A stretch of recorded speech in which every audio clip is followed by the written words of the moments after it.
Good evening, everyone. How are you doing today? It's Fenner. I'm going to go through some map-specific hero picks. Basically, just sometimes certain maps allow for certain heroes to be a lot stronger than they normally would be. Anyway, let's jump straight into it. First off, we have Hanzo, which is a hero that I basically never play, but on Hanamura .1 attack, I love to break him out, and here's why. Basically, Hanamura attack is very choky, and a lot of people just get stuck in the choke point. It takes a long time to push. But with Hanzo going in the window, he can very easily get a pick. With the way that people usually position around the point, it's very easy to get a good scatter arrow. There's countless times where I've just jumped in the window and thrown down a scatter arrow on the Ana or the Mei, and that pick that starts you off allows your team the momentum to push in and take the point.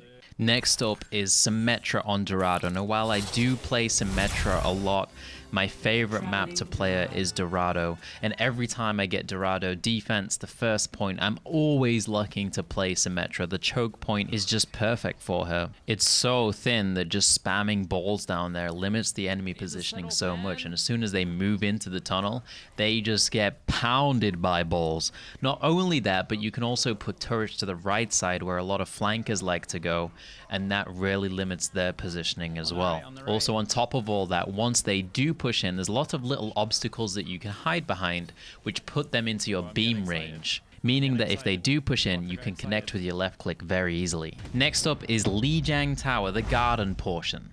While I play Tracer 99% of the time on control point when I want to play a damage hero, as soon as I see the garden, I instantly switch to Pharah. Pharah is incredibly strong on this map because she can jump up and boot people off the bridge, which people generally cross straight up to get to the control point.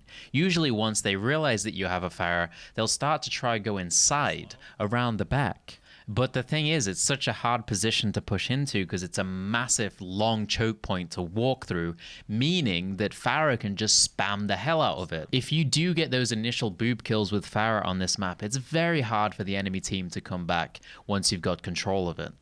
Now, I'm pretty much never happy to see a Widowmaker on a control point map. However, when I see Ilias Ruins, I'm very happy to see a Widowmaker. The Ruins of Ilias has some of the most unique control point map design of any control point map, being very, very long, allowing the use of Widowmaker. There's also lots of little high grounds that she can get on. She just gets great vision of the site, while it's very difficult for the enemies to actually get onto her, as they have to get past the control point, past your teammates to get to her. This gives you a lot of free shots on the enemies before they can even challenge you. Now, I suck at Widow, but I still pick her on this map, and I feel like I do pretty well most of the time. It just puts so much pressure on the enemies. Next up is Temple of Anubis defense .1. I love playing Junkrat in this position. Now, while Junkrat is generally good in choky points, I think he shines on this map because it's not just one choke, but once they push through the main choke, there's also other choke points. And there's enough distance that you usually get enough time to set up a trap on the way that they're going.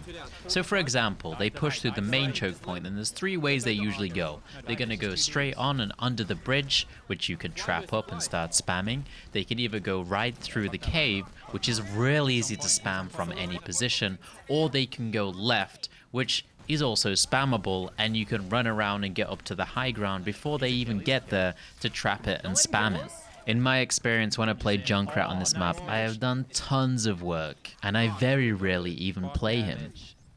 Alright, let's continue with Anubis. On .2 defense, I actually like to switch it up. Now, this isn't a rare pick or anything. I play Soldier and McCree a lot. However, this may be my favorite position to just stand and do damage in the game.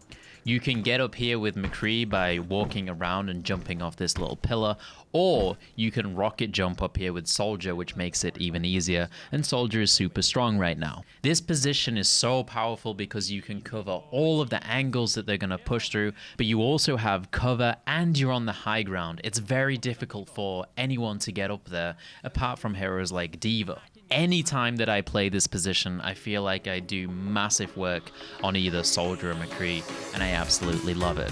Anyway, guys, those are just the map-specific hero picks that I like. Let me know down in the comments below if there's any map-specific hero picks that you go for. Other than that, Happy New Year, and I'll see you guys in the next video. Thanks for watching, guys. Peace.